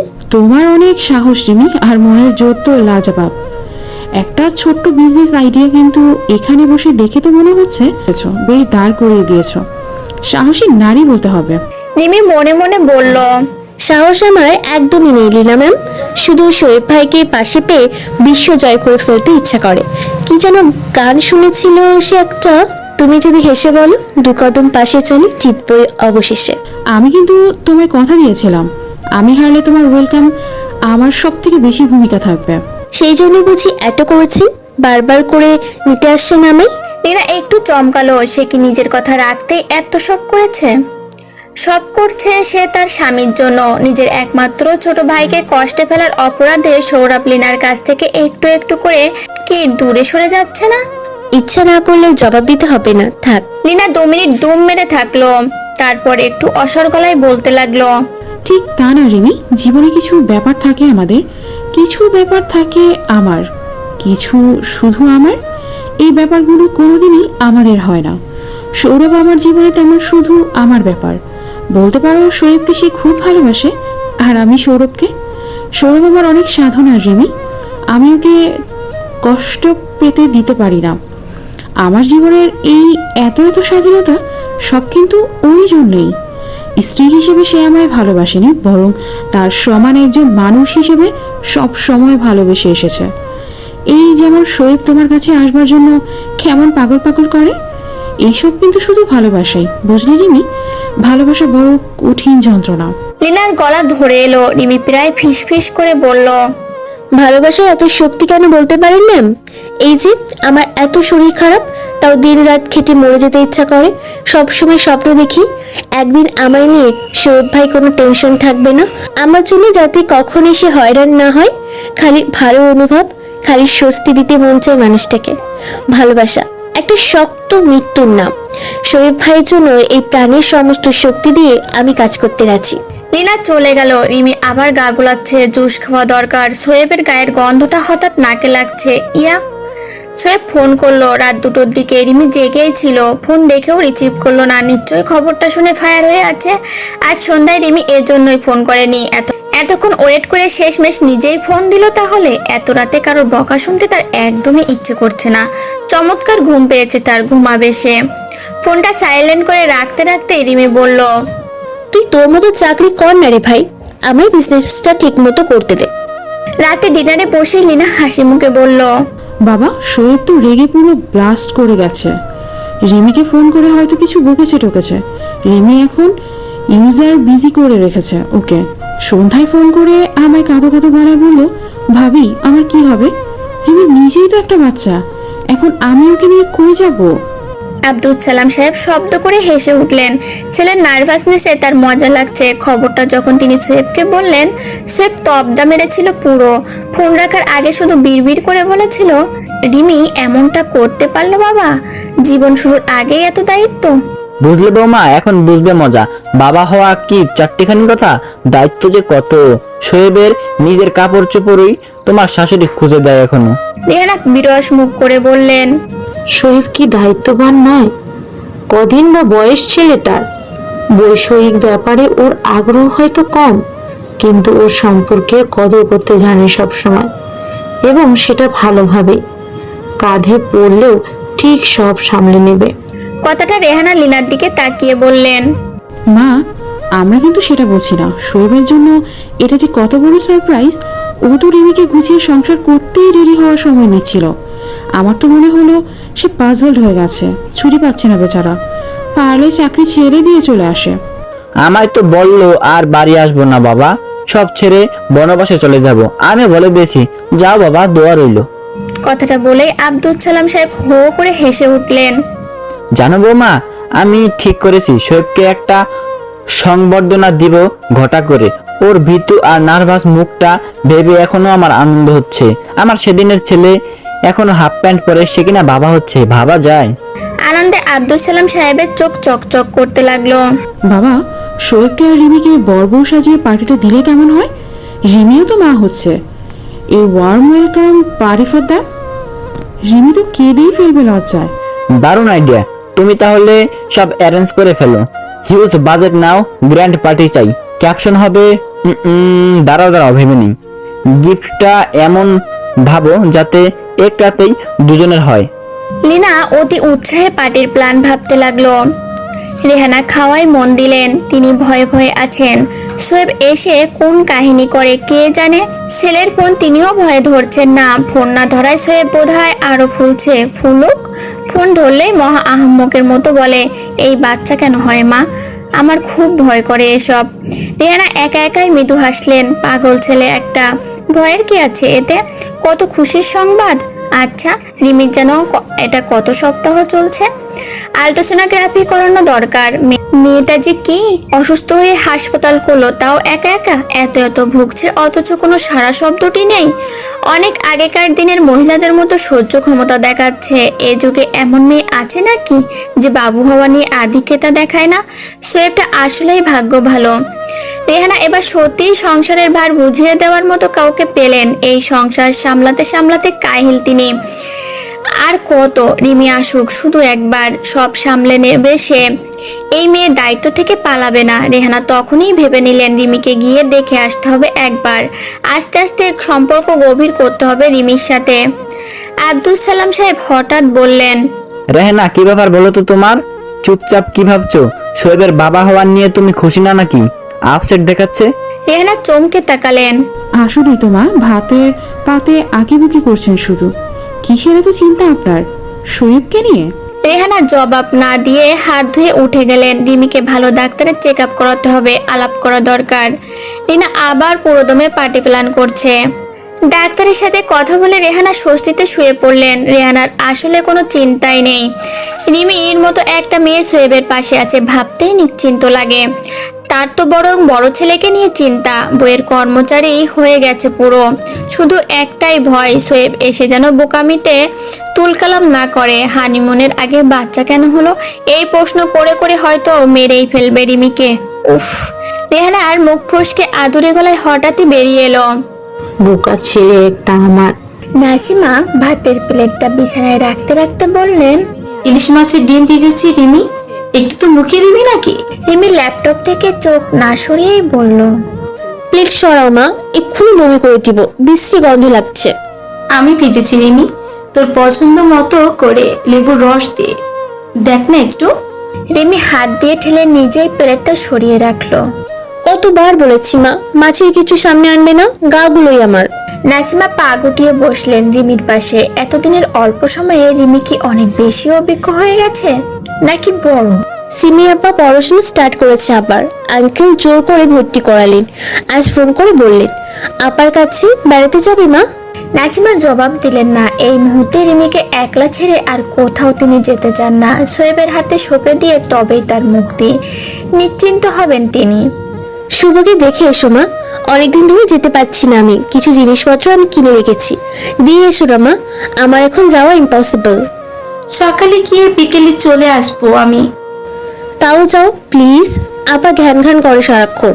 মা, পৃথির জন্য কিছু জিনিস কিনে রেখেছি, একটু দেখে নিও, পাঠিয়ে দিব। আমার না হয় শত্রু, তোমার তো মেয়ে, দায়িত্ব আছে তো নাকি? এত কিছুর পর ওর কথাটা আসছে কেন আবার? ক্ষমা চেয়ে মেল করেছে আমায়, ও ফিরবে না মা, আর ওখানেই বিয়ে করেছে। আমি বলেছি বিয়ের আগে যাতে তোমায় ভিসা করে নিয়ে যায়। নাসিমা রেগে গেলেন। তলে তলে এসো। ছি রিমি, তোর সাথে কত বড় অন্যায় করতে চাচ্ছিল। রিমি ল্যাপটপ থেকে চোখ সরিয়ে নিয়ে এবার মায়ের দিকে তাকালো। অপরাধটা কি ও একা করেছে? যারা জানলো আমরা দুজন একই মায়ের মেয়ে, তারা অ্যালাউ না করলে কি করতে পারতো? যদি এক পক্ষকে আমি অভিযোগ মওকুফ করতে পারি, তাদের সাথে ভালো ব্যবহার করতে পারি, শোয়েব ভাইকে ভালোবেসে, তবে তোমাকে ভালোবেসে পৃথিলাকে নয় কেন? আমি জানি মা, মা হলে সন্তানের জন্য কত ভেতর কাঁপে। আমার সাথে ওর সম্পর্ক, এটা আমার ব্যাপার। তুমি মা, তোমার কাছে কোনো হিসাব নেই, থাকতে পারে না। সন্তানকে ভালোবাসা তোমার দায়িত্ব। কথাটা রিমি বেশ শক্ত সুরেই বলল। তুই আমার দায়িত্ব শিখেছিস? মা, শেখালে অসুবিধাটা কই? একটা মজার ব্যাপার কি জানো, পুরো বিষয়টাতে আমরা সবাই পৃথিলাকে ভিলেন ভাবছি, দোষী ভাবছি। আদৌ কি সে দোষী? ভালো করে ভেবে দেখো, এখানে পুরো অন্যটি কিন্তু শোয়েব ভাইয়ের সাথে ওনার পরিবার করেছে। তারাও তো পৃথিলাকে ভেবেছে যোগ্য, বরং পৃথিলাটা যৌতিক। ওর অবস্থান, ওর শিক্ষা দীক্ষা, ও এটাই তো ডিজার্ভ করে, আমি তো কিছুই না। তুই শুধু শুধু সোয়েবদের পরিবারকে দোষ দিচ্ছিস। ওরা কিন্তু সামাজিক অবস্থান ভেবে, সমাজের কথা ভেবে উচ্চশিক্ষিত বড়লোক করে। মা, ওই যে সমাজ বললে, সমাজটা আসলে কে? আমি তুমি কি সমাজ নই? যেটা চিন্তা অন্য লোকের সবার চোখে ভিলেন বানিয়ে দেয়, তার সমাজের দোহাই দিয়ে ঢেকে ফেলা কি ঠিক? পৃথিলা যেটা করেছে সেটা আরো অশোভন হয়েছে তোমার এই সো কল সমাজের জন্য। তাই বলে ভেবো না পৃথিলাকে ভালো ভাবছি আমি, ওকে শুধু মওকুফ করছি মা। একটু ডিপলি ভেবে দেখো মা, পুরো খেলাটা কিন্তু অফ স্ক্রিন থেকে শোয়েব ভাইয়ের পরিবারই খেলেছে, আমি গুলিয়ে দিয়েছি। নাসিমা কথা বাড়ালেন না। রিমির সাথে তর্কে তিনি পারেন না একদম। পৃথিলার সূত্র ধরে এখন আবার না অন্য মানুষটাকে টেনে আনে, যেই মানুষের জন্য আজকে সব পরিস্থিতি এরকম। প্লেটটা হাতে নিতে নিতে বললেন, জানিস রিমি, এই সময়ে ইলিশ মাছের ডিম খেলে বাবু নাকি ডাগর ডাগর চোখের হয়। তুই যখন পেটে, আমি খেয়েছিলাম, দেখ তোর চোখ কেমন বড় বড়। আর রিমি মায়ের কথায় তাকালো, হাত বাড়িয়ে প্লেট নিল। ডিম ভাজায় চোখ বন্ধ করে একটা আলতো কামড় দিতে দিতে বলল, বড় বড় আর কেমন মা? নাসিমা একটা দীর্ঘশ্বাস ফেললেন। মেয়েকে তিনি বাকিটা বলতে চান না। রিমির চোখ দুটোতে ভারী দুঃখের ছাপ স্পষ্ট। বাচ্চা হবে মেয়েটার, চেহারা খুলে যাবার কথা, অথচ রিমির মুখটা শুকিয়ে চুপসে গেছে যেন। রিমির বোধহয় ছেলেই হবে। রিমির দাদি প্রায়ই বলতেন, মায়া পেটে সুন্দরী, পোলা পেটে বান্দরী। নাসিমা নিজের ক্ষেত্রে কথাটার প্রমাণ ভালোভাবে পেয়েছেন। রিমি কিছুটা খেয়েই বলল, বমি করবো মা। বিছানা থেকে পুরোপুরি নামতেও পারল না রিমি, বমিতে ঘর ভেসে গেল। নাসিমা বিরক্ত মুখে বললেন, কি পেটে ধরেছিস বলতো? সবসময় পেটে 144 ধারা জারি রাখি। ওটার বাপকে বল এখন এসে পরিষ্কার করতে। রিমি নিজেই ধুয়ে মুছে সব ছাপ করলো। নাসিমা ঘুমের ভান করে শুয়েছিলেন। মেয়ের এত অসুস্থতা নিয়ে কাজ করা তার ভালো লাগছে না। এতটুকু বয়স থেকে খালি দায়বদ্ধতা, খালি অন্যের জন্য করা। নিজের কথা মেয়েটা কবে ভাববে? রিমি বিছানায় এসে আবার ল্যাপটপ নিয়ে বসলো। নাসিমা রেগে বললেন। তোর জামাই কবে আসবে? রিমি জবাব দিল না। কি হলো, কবে আসবে বলেনি? আসবে না মা, রোজই ঝগড়া হচ্ছে। আজ বললো আমার মুখ দেখতে চায় না। হুট করে বাচ্চা কেন হলো? সারাক্ষণ হুমকি ধুমকি। ট্রিপ প্ল্যান করছিল, সব নাকি আমি ভেস্তে দিলাম। তুই এত অসুস্থ বলিসনি? আবার বললাম যেটুকু শুনেছে তাতেই বলেছে যা খুশি করো, 100টা বাচ্চা হওয়ার মরে যাও, আমি তোমার সাথে নেই। মানুষটা এত পাগল মা, পৃথিবীতে বোধহয় উনিই প্রথম স্বামী যার বউয়ের বাচ্চা হবে বলে রেগে আছেন। বাবুর ওপর তো এখনই রাগ, বাবাকে জিজ্ঞেস না করে চলে আসা, মাকে কষ্ট দেওয়া, বলে কিনা আসুক দুনিয়াতে, সব কথার জবাব নেব।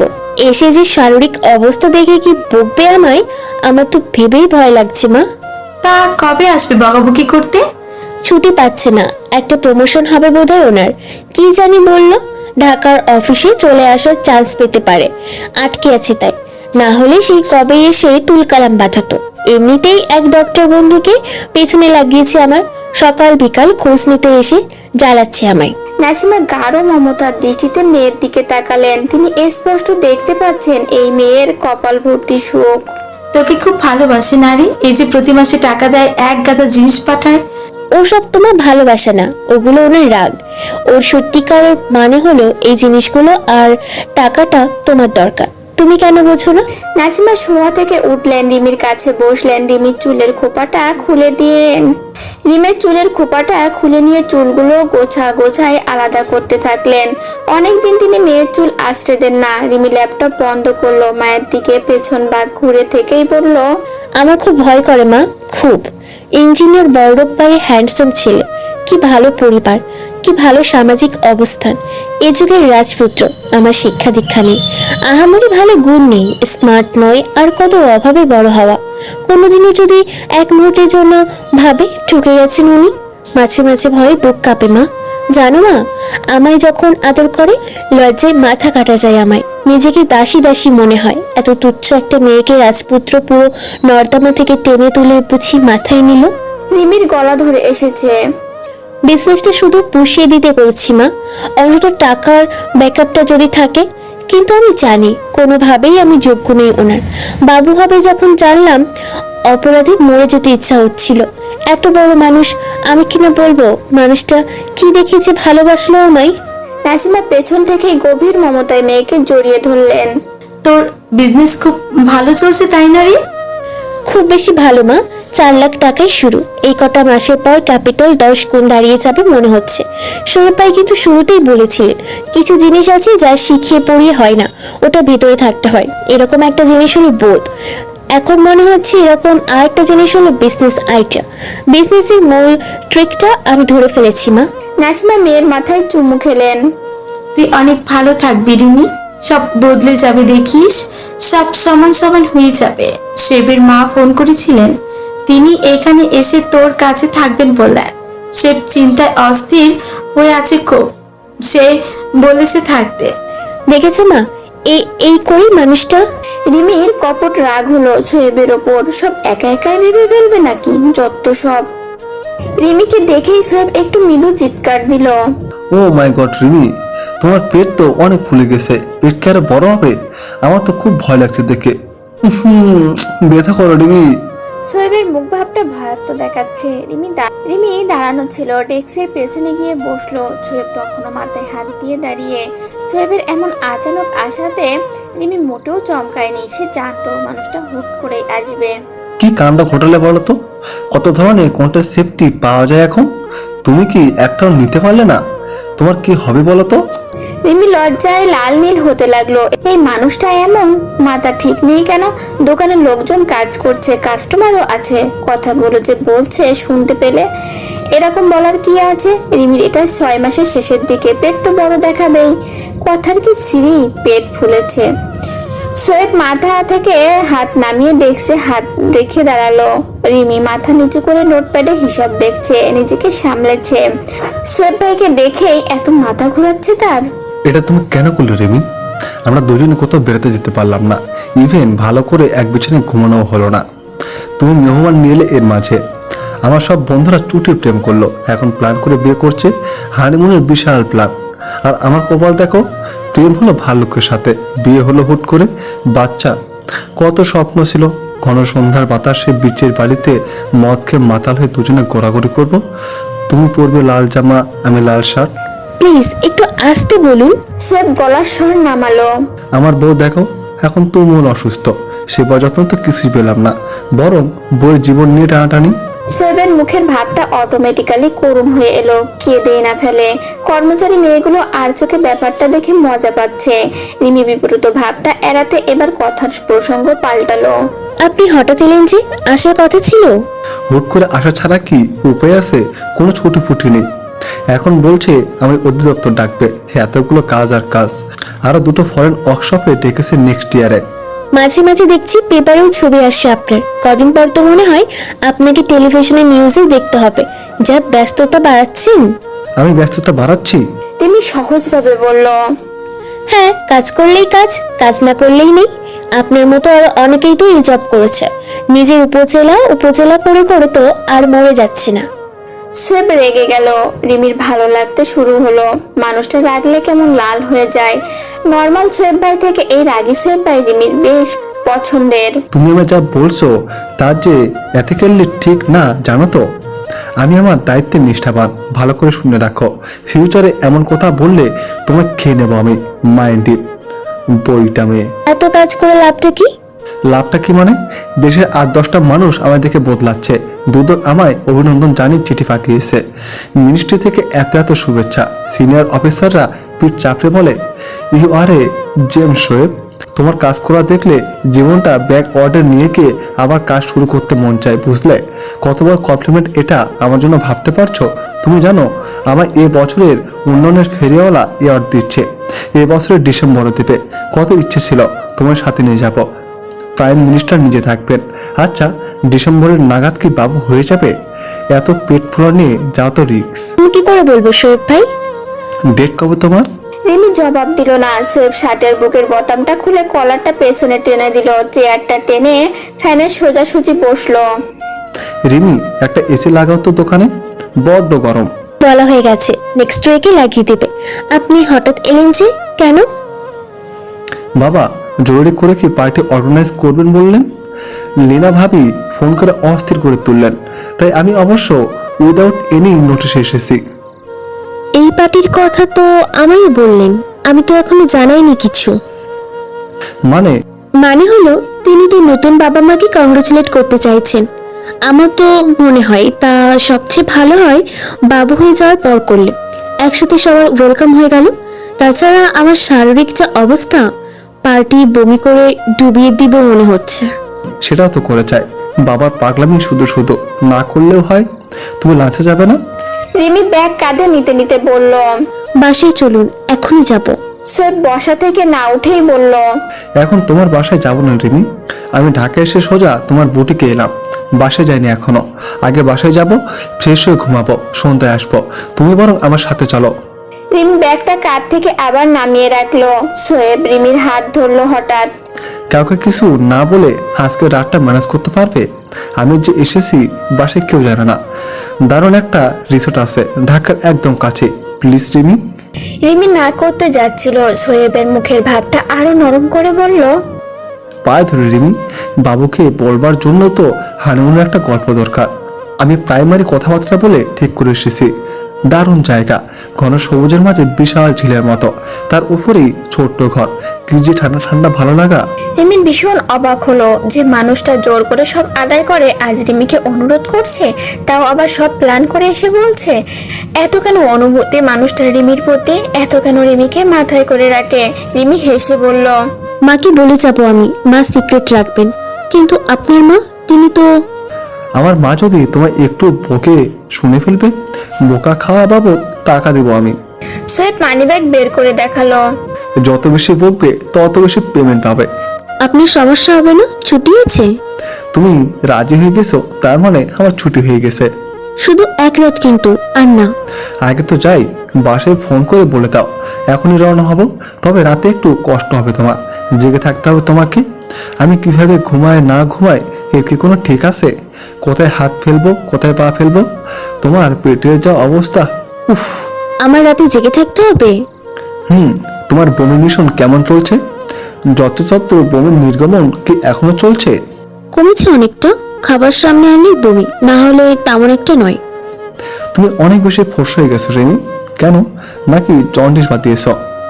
রোদ বৃষ্টি পুরে কাজ করেছি একে, এখন তো ছাই সারাদিন। রিমি কথার ফাঁকে সংক্ষিপ্ত একটা প্যাকিং সারলো। আপনি কি সিলেট থেকে কোনো ব্যাগ ট্যাগ ছাড়াই? হুট করে সুযোগ হলো, একটা ফ্লাইট নিয়ে চলে এলাম। অফিস থেকেই তো স্টেট এয়ারপোর্ট। বাপ্পা, প্লেনে? প্লেনে কি আসতে পারি না? বউ ব্যবসায়ী, এত এত টাকা হচ্ছে তার। দুপুরে খাবেন কোথায়? রেস্টুরেন্টে। কেন? আপনি বরং খেয়ে আসুন, ওখানে গেলেই বমি হবে আমার। তুমি কি খাবে তাহলে? আমি শুধু অরেঞ্জ চিলি খেয়ে বেঁচে আছি, এই একটা জিনিস যা আমি খেতে পারছি। সে ভুরু কুঁচকে তাকালো, একটা ঝিম ধরা ভাব নিয়ে রিমিকে দেখলো কয়েক সেকেন্ড, তারপর চূড়ান্ত অনিচ্ছা আর বিরক্তি নিয়ে বলল, বিশিষ্ট অরেঞ্জ জেলি খাদক সাহেবকে আনছো নাকি? বুঝে শুনে জেলিটাই বাঁচলো। কই জেলির বয়াম কি আছে সাথে? দাও। রিমি ডেস্কের নিচের ড্রয়ার থেকে জেলির পটটা বের করে দিল। চামচ নাই? রিমি চামচও বের করে দিল। সোহেব এক চামচ জেলি মুখে নিয়ে বলল, তোমার সাথে যতক্ষণ আছে আমি জেলি খেয়ে থাকবো। বাবু বাবু কেন জানবে তুমি একা কষ্ট করছো? বাবারও অবদান আছে জানুক, দুনিয়ায় এসে শুনুক শুধুমাত্র ওনার জন্য ওনার বাবা জেলি খেয়ে হানিমুনে সেরেছে। রিমি নিজের দিকে তাকিয়ে হতাশ ভাবে বলল, এই বউ নিয়ে হানিমুন? সোহেব মলিন মুখ করে চামচের পর চামচ জেলি খেতে থাকলো। রিমি মুগ্ধ হয়ে তাকিয়ে আছে। সোহেব একটা ডার্ক ভায়োলেট প্লেন শার্টের সাথে অফ হোয়াইট প্যান্ট পরে আছে। শার্টের সিলভার বোতামগুলোকে মুক্তদানার মতো দেখাচ্ছে। মানুষটার চয়েস এত ভালো কেন? এবার চুলটাও খুব সুন্দর করে ছেটেছেন। মাথার এলোমেলো চুলগুলো ফর্সা কপালের ওপর নড়াচড়ার সাথে সাথে তাল মিলিয়ে কাঁপছে। লম্বা ঘন ভুরু যুগলের ওপরে ছোট ছোট বিন্দু ঘাম জমে আছে। রিমির খুব ইচ্ছে করলো চুলগুলো নেড়েচেড়ে ঘাম মুছে দেয়, কিন্তু এখানে তা সম্ভব নয়। সোয়েব পটের পুরো জেলিটা শেষ করে নিয়ে বলল, I am done Dimi. Tissue হবে? হাত মুছবো। রিমি টিস্যু বক্সটা সামনে ঠেলে দিল। চাবি নিয়েছো গাড়ির? তোমার ড্রাইভারকে বলে দাও তুমি ফোন না দেয়া অবধি ছুটি। গাড়ি হবে না সোহেব ভাই, ডেলিভারি আছে অনেকগুলো, একটু এদিক সেদিক হলে বিজনেস খতম। বাকি আর কথার উপর বিজনেস চলে আমার। সোয়েব রিমির হ্যান্ডব্যাগটা হাতে নিতে নিতে বলল, আমার কিনে দেয়া গাড়ি আর তুমি আমাকে দিচ্ছ না, এর কঠিন শাস্তি কিন্তু তুমি পাবে। রিমি হেসে বলল, কি ব্যাপার বলুন তো, আজ আপনি এত নরম স্বরে কেন কথা বলছেন? একবারও যে বললেন না আপনি বাইরে গিয়ে ট্যাক্সি ডাকুন, আমি জাস্ট আসছি। সোয়েব মনে মনে বলল, আর বোকা, শরীরের কি যে হার করছে তুমি। একটা মানুষ এই শারীরিক অবস্থায় কি করে এত পরিশ্রম করতে পারে কে জানে। দুটো দিন তোমায় নিয়ে গিয়ে একটু রেস্ট না দিলে হচ্ছে না। সোয়েব লজ্জিত ভঙ্গিতে পকেটে হাত দিল। রিমিকে কংগ্রাচুলেট করতে সে রিমির জন্য ছোট্ট উপহার এনেছে, একটা ছোট্ট সোনার লকেট। লকেটে খোদাই করে সে বাবুর নাম ডিজাইন করিয়ে এনেছে। ছেলে মেয়ে যাই হোক, সোয়েব তার নাম রাখবে মিশু। রিমির মি আর সোয়েবের শো। কিন্তু সমস্যা হলো রিমিকে হাতে হাতে এইটি দিতে লজ্জা করছে সোয়েবের। রিমি এসেই বলল, ট্যাক্সি পাননি তাই বলে এত রোদে দাঁড়িয়ে? আপনি ভেতরে গিয়ে বসুন সোহেব ভাই, আমি ট্যাক্সি ডেকে ফোন দিচ্ছি। উফ, ঘেমে তো পুরো শার্ট ভিজিয়ে ফেলেছেন। সোয়েব খুব সাবধানে লকেটের বক্সটা রিমির ব্যাগে রেখে দিল। রিমি ভালো করে ঘোমটা টেনে গায়ে ওড়না জড়িয়ে নিয়েছে। প্রেগনেন্সির জন্য মায়া মায়া ভাব চলে এসেছে চেহারায়। গাঢ় সবুজ জামার জন্য গায়ের রং আরো মিষ্টি দেখাচ্ছে। কালো বেল্টের জুতোতে পা দুটো হলুদ ফর্সা দেখাচ্ছে। চুলের বেনিনি আজও অর্ধেক খোলা। রিমিকে ঘুমটা দিয়ে যে এত মিষ্টি লাগে ভাবেই নি সোয়েব। কপালের দিকটা রিমির বেশি সুন্দর, দুপাশের চুলগুলো এমন ভাবে যে কপালটা দেখলেই সোয়েবের 1 ঘন্টা যাবত চুমু খেতে ইচ্ছে করে। রিমি ট্যাক্সি থামিয়ে সোয়েবকে ডাকলো। সোয়েবের মুখ ফসকে অজান্তে বেরিয়ে এলো, পুরো বাচ্চা মেয়ে, বাচ্চার মা। সোহেব ভাই, আমরা প্রথমে রেস্টুরেন্টে যাব, খিদে পেয়েছে খুব আমার, হুট করে খাসির মাংস খেতে মন চাইছে। রেস্টুরেন্টে রিমি যাচ্ছে সোয়েবের জন্য। মানুষটার চরম ক্ষুধা পেটে, খাওয়া দরকার। সোয়েব আনন্দিত গলায় বলল, গুড। দেখেছো রিমি, আমার সাথে বেরোতে না বেরোতেই তোমার সাথে কত ইন্ট্রোপ করেছে। খেতে ইচ্ছে করছে, একটু পর দেখবে বমিও বন্ধ হয়ে গেছে। রিমি শান্তভাবে সোয়েবের দিকে তাকালো। আপনি যেখানেই যান সব ইমপ্রুভ করে যান, উন্নয়নের ফেরিওয়ালা বলে কথা। সোয়েব রিমির গা ঘেঁষে রিমির কোমর জড়িয়ে নিয়ে বসলো। রিমি সোয়েবের কাঁধে মাথা রাখলো, সোয়েবের বাম হাতটা গালে শুয়ে নিয়ে বলল, আপনার কারোর উপরে রাগ হয় না? শুধু তোমার উপর হয়। এই যে তোমার কোনো চাওয়া নেই, জোরাজুরি নেই, আবদার নেই। আমি বললাম রিসোর্টে যাবো, তুমি সাথে সাথে চলে এলে। শপিং নেই, রেডি হওয়া নেই, চয়েস নেই, কেয়ার চাই না তোমার, কনসার্ন চাই না তোমার। হ্যাঁ, এত কেন বিশ্বাস আমার কথায়? অন্য মেয়েদের মতো কেন না তুমি? অন্য মেয়েদের কাছে আপনার মতো শোয়েব তো নেই, তাই তাদের চাইতে হয়। আপনি উজাড় করে দিচ্ছেন আমি? সে ফট করে রিমির মুখ তুলে ধরলো। এই আমাদের ছেলে হবে? মানে? মানে হলো আমি এক্ষুনি শুনলাম, মানে কানে বাজলো, ছেলের কোলে কেমন বাবা বললো। সত্যি? রিমি মিষ্টি করে হাসলো, গা গোলাচ্ছে তার। রেস্টুরেন্টে গিয়ে সোয়েবের পাতে বমি না করলেই হয়। রেহানার আগে নাসিমার সাথে গজগজ করছেন। অসুস্থ একটা মেয়ে রাতে বাড়ির বাইরে থাকবে, কি দরকার এত প্রাণে মরে কাজ করবার? সোয়েবটা যদি জানতে পারে কি হবে? রেহানা রিমির সাথে কদিন ধরেই আছে, নিজের চোখেই দেখেছেন।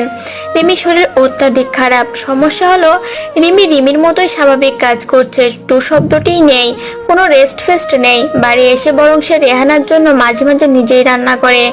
এদিকে শোনা যাচ্ছে পিথিলার বিয়ের জন্য নাসিমাকে ওর কাছে নিয়ে যাবে। রিমি মায়ের ভিসা করতে সেই কাগজপত্র নিয়ে মহা উৎসাহে ছোটাছুটি করছে। এই মেয়েটা এত কেন অন্যের তরে? সোয়েবের জন্য তো একটু সিরিয়াস হবে নাকি? কবে যে সত্যিকারের বৌমাকে তিনি কাছে পাবেন? সোয়েব রেস্টুরেন্ট ঘুরেই সিলেট ফিরে গেল সোজা। এক রাতের কথা বলে রিমিকে নিয়ে গিয়েছিল, ফিরতে হলো 3 দিন পর। হানিমুনের কথা বলে নিয়ে গেলেও এই 3 দিনে দুজনে যে কাজটা খুব মন দিয়ে করেছে তা হলো ঘুম। দিনে 18 ঘন্টায় দুজনের কেটেছে ঘুমে। সোয়েব 3 বেলা খাওয়ার সময়টা শুধু জেগেছে, আর রিমি সে সময়টা জেগে অর্ডারের ফোন কলসগুলো সেরেছে।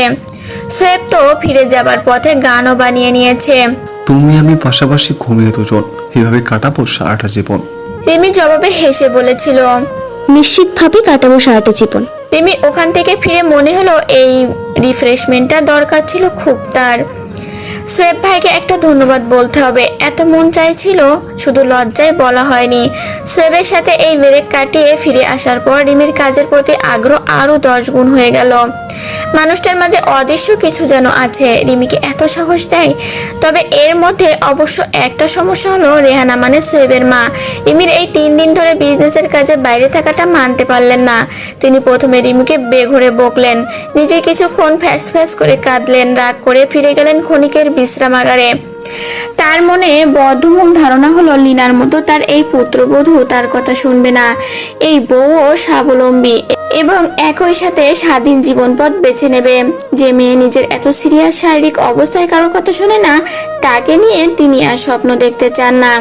তিনি চলে যাওয়ায় রিমির অবশ্য সুবিধাই হলো, রাত জেগে অর্ডার ডেলিভারি করতে আর বাধা রইল না। পরের সময়টা রিমি সব মিলিয়ে ভালোই কাটতে লাগলো, শুধু শারীরিক অসুস্থতা কষ্ট দিচ্ছিল।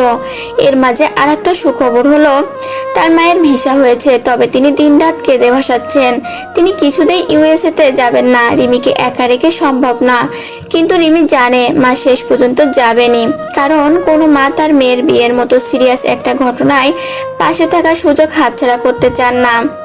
সোয়েবও এর মাঝে তার বাবাকে ফোন করে পার্টি ক্যান্সেল করালো। পার্টি হবে তার বাবু হবার পর। আব্দুল সালাম সাহেবও এতে রাজি হলেন, একসাথে তিনি সবাইকে বরণ করবেন। এভাবে সব প্ল্যান করতে লাগলেন। তিনি মহা উৎসাহে বাড়িতে একটা আলাদা রুম ডিজাইন করাচ্ছেন। তার নতুন গ্র্যান্ড চাইল্ডের মুখ দেখার উপহার হিসেবে তিনি এটা দেবেন। সোয়েবটা কখনো কিছু স্পেশাল পায়নি, জীবনের সব থেকে বড় উপহারটাই সে পেয়েছে অত্যন্ত সাদামাটা। বিয়ের মতো গ্র্যান্ড একটা চ্যাপ্টার সে ফিল করেছে পানির মতো। অন্তত তার সন্তানের জন্য স্পেশাল কিছু হোক। নাজমা চলে গেলেন পরের মাসের 13 তারিখে, রিমির ডেট ডিসেম্বরের 25। এয়ারপোর্টে কাঁদতে কাঁদতে তিনি বললেন এর আগেই তিনি ফিরে আসবেন।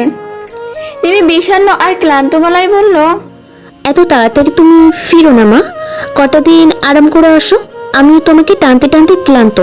নাজমা মেয়ের এই কথায় তবদা মেরে তাকিয়ে রইলেন। রিমি যদি প্রেগনেন্ট না হতো তিনি তখনই রিমিকে একটা চড় মেরে বলতেন, আমাকে টেনে খোটা দিচ্ছিস, নিজেও তো মা হচ্ছিস, মায়ের কত কষ্ট এখনো বুঝিস না? মা চলে যাবার পর রিমি সব থেকে বেশি ভালো সময় কাটতে লাগলো। সব ধরনের টিউশন রিমি ক্লোজ করে দিয়েছিল আগেই, এমনকি রিঙ্কু ঝিঙ্কুকে পড়ানো পর্যন্ত। ভারী শরীরে এত মুভ সে এখন করতে পারে না। বাড়িতে দুজন সাহায্যকারীও আছে। সোয়েব সকাল বিকাল ফোন করে খোঁজ নিচ্ছে। আব্দুল সালাম সাহেবও মাঝে মাঝে এসে রিমিকে দেখে যাচ্ছেন। রিমি নতুন ম্যানেজার ও অ্যাপয়েন্টমেন্ট করেছে বুটিকে। সোয়েবের পরিচিত এক বন্ধুর ছোট বোন, ব্যবসা চুটিয়ে চলছে। এদিকে দেখতে দেখতে সোয়েবের উন্নয়নের ফেরিয়ালা অ্যাওয়ার্ডের দিনও ঠিক হলো। 1 ডিসেম্বর প্রাইম মিনিস্টারের নিজে থেকে পুরস্কার দেবেন। রিমিও সাথে যাবে। সোয়েব এত বড় অ্যাচিভমেন্ট রিমিকে পাশেই চায়। সোয়েব 2 দিন আগেই ঢাকায় চলে এলো রিমির কাছে। এসে থেকে সে বিভিন্ন ধরনের পোশাক পরিয়ে রিমিকে বারবার টেস্ট করতে লাগলো। কোন পোশাকে রিমির পেট ছোট দেখাবে। কোন পোশাকে রিমির পেট ছোট দেখাচ্ছে না। শেষমেশ একটা সুতির জামদানিতে এসে ডিসিশন স্থির হলো। লেবু থেকে শুকনো বড়ই, অরেঞ্জ জেলি সবই প্যাকেট করে নেওয়া হলো। রিমি যাতে প্রোগ্রামে কোনোভাবেই বমি না করে। কিন্তু সমস্যা শুরু হলো আগের দিন রাতে। রিমির শরীর চরম খারাপ করতে লাগলো। রিমি তাতে দাঁত চেপে রাত কাটালো। সোয়েব রাতে বারবার জিজ্ঞেস করলো, তুমি এমন করছো কেন? খালি পায়চারি, কথা স্থির হয়ে বসছো না কেন? কোনো সমস্যা? ডাক্তার ডাকবো? কোনো সমস্যা না, একটা বিজনেস আইডিয়া মাথায় এসেছে, বসে সেটা ভাবা যাচ্ছে না, তাই পাইচারি। সকাল 8টা নাগাদ রিমি জানালো সে সোয়েবের সাথে যাবে না। একটা ভীষণ বড় অর্ডার পাচ্ছে সে। সোয়েব চোখ কপালে তুলে বলল, একটা বড় অর্ডার পাবে বলে তুমি আমার ডিনার করছো? দিনেই না সৌরভ ভাই, আমার শারীরিক অবস্থা যা, ওখানে গিয়ে 4-5 ঘন্টার প্রোগ্রামে বসে থাকতে পারবো বলে মনে হচ্ছে না। ফেইন্টিং হয়ে গেলে একটু সিরিয়াস হওয়া তো দরকার, অন্তত আমাদের বাবুর জন্য। সোয়েব রাগে চোখে তাকাতে গিয়েও নিজেকে সামলালো। জীবন কেন এমন পরিস্থিতিতে আসে? প্রিয় মানুষটাকে প্রিয় মুহূর্তে কেন সব সময় পাওয়া যায় না? সোয়েব করুণ গলায় বলল, আমিও যাবো না রিমি, ইচ্ছে করছে না। রিমি জবাবে কিছু বললো না। সকাল 10টার দিকে সোয়েবকে নিতে গাড়ি চলে এলো। সোয়েব খসখস করা একটা মন নিয়ে চলে গেল অ্যাওয়ার্ড সেরিমনিতে। সোয়েব চলে যাওয়ার পর রিমি নিজে এসে ক্লিনিকে ডক্টর দেখালো। একটা স্যালাইন নিলে বোধহয় ভালো লাগবে। ডাক্তার রিমিকে চেক আপ করতে গিয়ে জিজ্ঞাসা করলেন, বাচ্চা লাস্ট কখন মরেছিল? মনে করতে পারছি না। বেবি তো বিলো লিমিটেড ওয়াটারে আছে, কন্ডিশন ভালো না। একটা আল্ট্রাসোনোগ্রাফি এক্ষুনি করাতে হবে। আপনার কি পেইন হচ্ছে?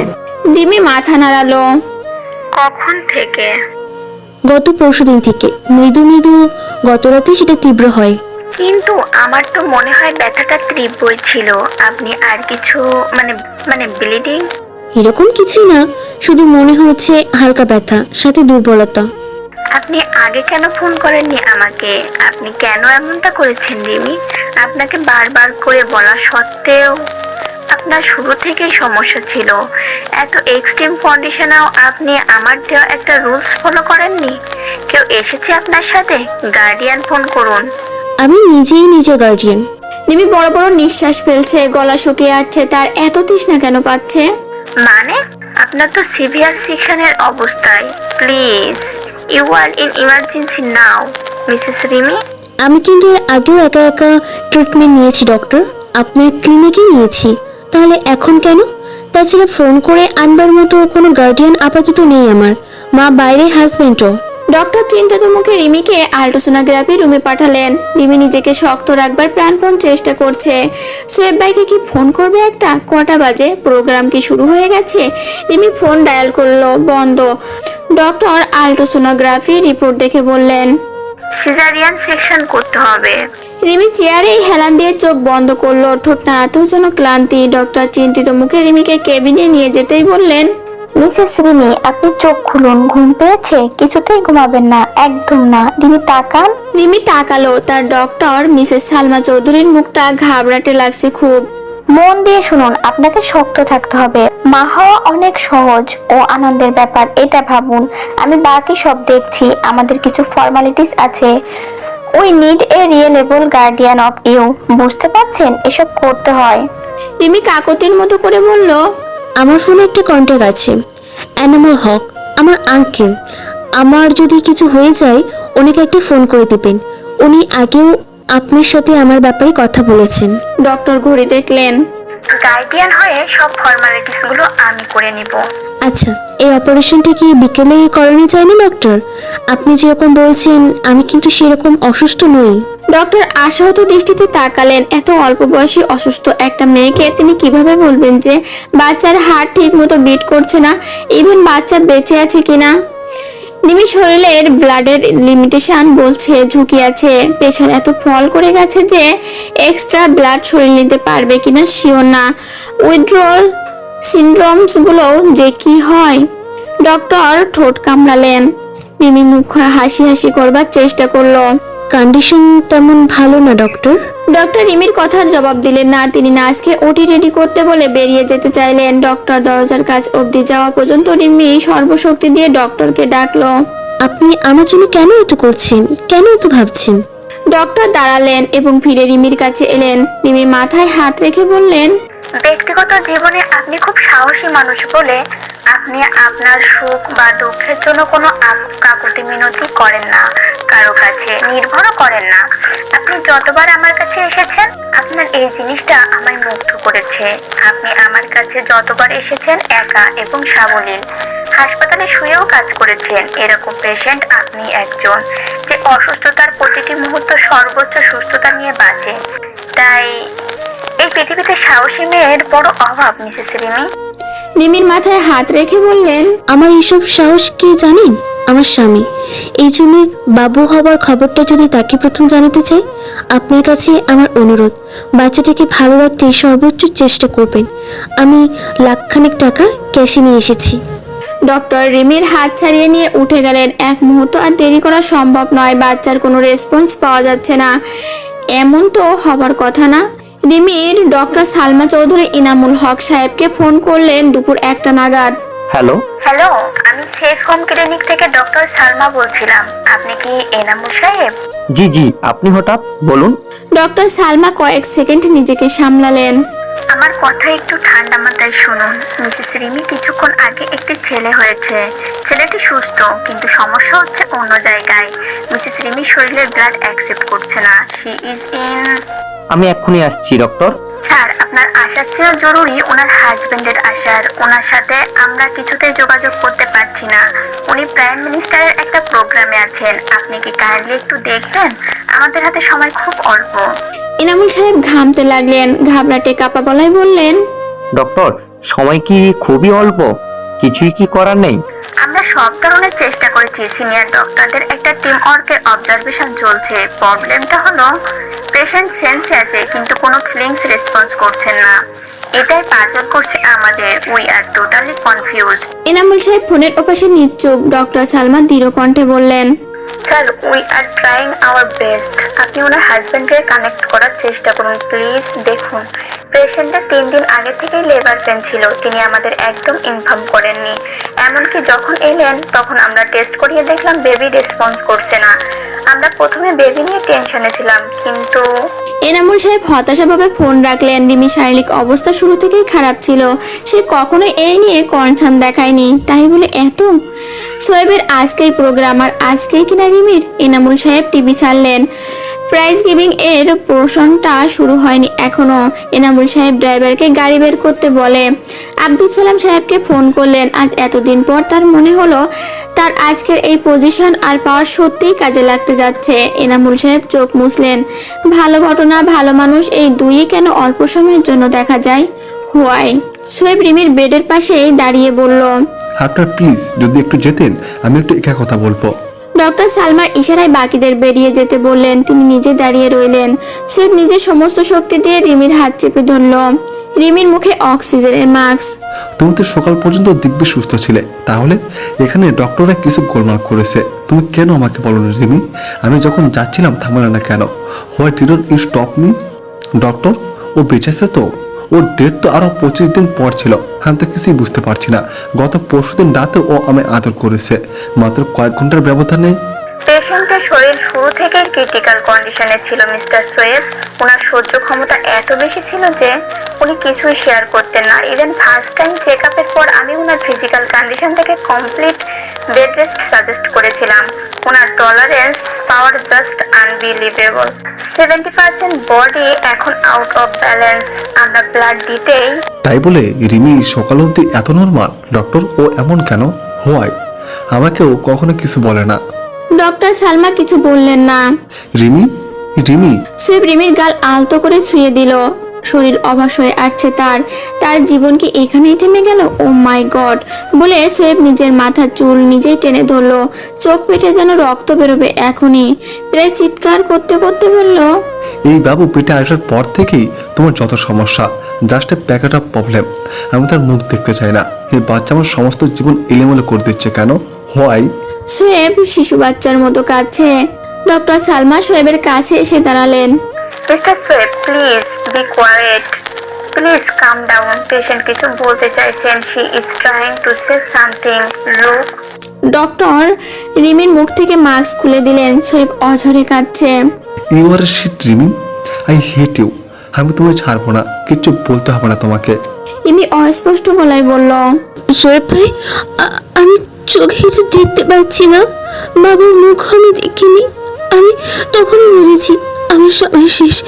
আপনি কি বাবুর মুখটা দেখে একটু বলবেন? ও দেখতে কার মতো হয়েছে?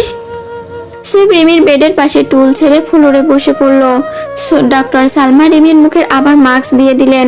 রিমি মাথা জ্বর সজলে এদিক ওদিক নাড়াতে লাগলো। খিঁচুনি এসে গেছে আবার। কড়া ঘুমের ইঞ্জেকশন কাজ করছে না তার শরীরে। পেশেন্টকে এবার নাকি তাতেও? সোয়েব হাউমাউ করে কাঁদতে লাগলেন। ডক্টর সালমা এনামুল সাহেবকে ডাকলেন। মিস্টার শোয়েব, আপনি প্লিজ বাইরে আসুন, প্লিজ। এরকম ভাবে রিয়েক্ট করলে তো। এনামুল সাহেব সোয়েবকে প্রায় টেনে হিঁচড়ে কেবিনের বাইরে নিয়ে গেলেন। আব্দুল সালাম সাহেব, রেহানা, লিনা সবাই এসেছেন। রেহানা ছেলের মাথায় হাত রেখে বললেন, তোর ছেলেকে দেখবি, কেবিনে আয়, কি সুন্দর দেখতে হয়েছে। মায়ের হাত মাথা থেকে সরিয়ে নিয়ে সোয়েব শক্ত গলায় বলল, আমি কাউকে দেখবো না মা, আমি রিমিকে চাই, বাচ্চা চাই না। ওর সাথে কেন এমন হবে? ও সকালেও সুস্থ ছিল। আমি আমি প্রোগ্রামে বেরোলাম, ও কাপড় চাপড় ঠিক করে দিল আমার। তাহলে? রেহানা জবাববিহীন দৃষ্টিতে ছেলের দিকে তাকিয়ে আছেন। তার সুন্দর চেহারার আদুরে ছেলের মাথার চুল এলোমেলো, টাই অর্ধেক খোলা, শার্টের ইন খুলে গেছে। উদ্ভ্রান্তের মতো ব্যাকুল হয়ে কাঁদছে। ছোটবেলায় সোয়েবের 2.5 বছরে সে যখন বুকের দুধ ছাড়লো, তখন মাঝরাতে জেগে জেগে বুকের দুধের জন্য এমন পাগলের মতো কাঁদতো। রিয়ানা তখন নিজেকে সামলাতে পারতেন না। সোয়েবকে বুকে টেনে নিয়ে শান্ত করতেন। আজও তার এমন ইচ্ছা করছে, আজ কি তার ছেলে মায়ের বুকে গেলেই কান্না থামবে? আচ্ছা, সোয়েবটার সবসময় কেন এমন হয়? সব সাধারণ জিনিসই তো সে চায়। তাহলে তুই বাবুকে একটু কোলে নে বাবা, শান্তি পাবি। ডাক্তাররাও বলেছে সব ধরনের চেষ্টা তারা করছে। রেহানা আর আব্দুল সালাম সোয়েবকে বাবুর কাছে নিয়ে গেলেন। সুন্দর মিষ্টি চেহারা, চোখ বন্ধ, ফর্সা মুখ, সরু হাত পাগুলো কি অদ্ভুত কোমল। সোয়েব তাকেই মনে হলো বাবুটা একদম সোয়েবের মতো, একদম। সোয়েব নিজের মুখ একবার হাত বুলে নিল। এত মিল কিভাবে পসিবল? আশ্চর্য তো। সে চোখ মুছলো, গভীর আবেগে ছেলের হাত স্পর্শ করলো। আশ্চর্য, হাতের আঙ্গুলগুলোও সোয়েবের মতো। রিমিকে এখনই ডেকে বলা দরকার। সোয়েব মায়ের দিকে তাকিয়ে বোকার মতো জিজ্ঞাসা করলো, মা, বাবুর নাম কি তোমরা রেখে ফেলেছো? রিহানা ছল ছল চোখে ছেলের দিকে তাকালেন। সোয়েবের তৃষ্ণার্তের মতো সন্তানের মুখ দেখছে। সোয়েব তৃষ্ণার্তের মতো সন্তানের মুখ দেখছে। ডক্টর সালমা আব্দুল সালাম সাহেবকে ডেকে বললেন, মিস্টার সালাম, আপনি একটু আসুন। লিনা নিজের থেকেই বলল, বাবা, আমিও সাথে আসি। ডক্টর সালমা ক্লান্তি ভঙ্গিতে চেয়ারে বসলেন। Please have a seat. কিছু কি হয়েছে? আপনাদের মেডিকেল বোর্ড বসাবার কথা ছিল। আমি রিমিকে দেশের বাহিরে পাঠাতে চাই। দেখুন, মিসেস রিমি মা কখন আসছেন? কালকে দুপুরে ফ্লাইটে। উই আর সরি মিস্টার সালাম, আপনারা বডি নেওয়ার ব্যবস্থা করুন। ডক্টর সালমা চোখ মুছে অ্যাপ্রন খুলে হাতে নিলেন। সোয়েব স্যারকে এখনই কিছু বলার দরকার নেই, তার বেবির কাছে থাকাটা এখন জরুরি। লিনা অস্থির হয়ে জিজ্ঞাসা করলো, রিমি কি এতই অসুস্থ ছিল? এরকম ভাবে এটা অবিশ্বাস্য। এটা আমার জীবনের ফার্স্ট কেস যেখানে বেবি নিয়ে রিস্ক দেখে অপারেশন করলাম। পরে দেখা গেল রিমির ইন্টারনাল ব্লাড স্টোরেজ কল্পনার বাইরে কম ছিল। ইটস এ মিরাকেল এমন ফিজিক্যালি কন্ডিশনে এরকম বেবি বেঁচে থাকা। ডক্টর সালমা আবারও চোখ মুছলেন। আব্দুল সালাম সাহেব উঠে দাঁড়িয়েছেন। সোয়েবকে সব কষ্টের মুহূর্তে দেখবার জন্য কি তিনি বাবা হয়ে বেঁচে আছেন? ডক্টর সালমা অশ্রুভেজা চোখে বললেন, সৃষ্টিকর্তার কাছে প্রাণের বিনিময়ে প্রাণ কোন বাচ্চা যেন ছেলের জন্য চেয়েছিলেন। আজ আমরা সেই ঘটনার বিশ্বাস করতে ইচ্ছে হচ্ছে। মিসেস রিমি কি এমনই চেয়েছিলেন? আপনারা বেবিকেও নিয়ে যেতে পারেন। আব্দুল সালাম সাহেব বাবুর কেবিনে উকি দিলেন। সোহেব বাবুকে কোলে নিয়েছে। তার চোখে আনন্দের অশ্রু। রেহানা পাশে বসে ছেলের মাথায় হাত বুলাচ্ছেন। আব্দুল সালাম সাহেবের বুকের ভেতরটা হাহাকার করে উঠল। রিমিকে তার সরি বলা হয়নি, রিমি সে সুযোগ দেয়নি। অথচ সোয়েবের ঋণ সে কত সুন্দরভাবে শোধ করে দিয়েছে। রিমি মেয়েটা পাক্কা হিসাবই, আসলে হিসাব কোথাও একটু ভুল নেই। আশ্চর্য। সোয়েব ছেলেকে কোলে করে দরজায় এসে দাঁড়ালো। বাবা, তুমি কি দেখেছো? আমার মতো দেখতে একদম। আব্দুল সালাম সাহেব অসহায়ভাবে ছেলের দিকে তাকালেন। সোয়েব সর্বশক্তি দিয়ে বাবুকে বুকে আঁকড়ে ধরে আছে। সোয়েবের সমস্ত শরীর থরথর করে কাঁপছে। পরিশিষ্ট। অনেক বছর পর সিলেটের চা বাগানের এক সুন্দর বাংলায় এক বাবা তার সদ্য ক্যাডেট কলেজে চান্স পাওয়া ব্রিলিয়ান্ট ছেলেকে নিয়ে বেড়াতে এসেছেন। ছেলের সাথে শর্ত ছিল ক্যাডেট কলেজে চান্স পেলেই বেড়াতে নিয়ে আসবেন। সেই ছেলের সব থেকে প্রিয় জিনিস রৌদ্রের মাঝে হঠাৎ করে যে বৃষ্টি হয় তা দেখা। বাংলোর বারান্দায় দাঁড়িয়ে সে চিৎকার করে ডাকলো, বাবা বাইরে আসো, চট করে আসো, মা আমাদের সাথে এখানেও বেড়াতে এসেছে। এই দেখো রৌদ্রের মাঝে বৃষ্টি হচ্ছে, তুমি তো বলছো বাবা মা হলো রৌদ্রের বৃষ্টি। সোয়েব ছেলের দিকে তাকিয়ে মিষ্টি করে হাসলো। বড় বড় চোখের চিপচিপে সুন্দর, অবিকল যেন সোয়েবের ফটোকপি। রিমিটা যে কি না, সোয়েবকে সারা জীবন চমকাবার মতো ভালো একটা মডেল দিয়ে গেছে। বৃষ্টি থেমে গেল হঠাৎই। মিশু মন খারাপ করা গলায় বলল, আচ্ছা বাবা, রৌদ্রের বৃষ্টি এত অল্প সময়ের জন্য হয় কেন? সোয়েব বিড়বিড় করে বলল, তোমার মায়ের মতো বলে সে খুব অল্প সময়ের জন্য আমার জীবনে এসেছিল।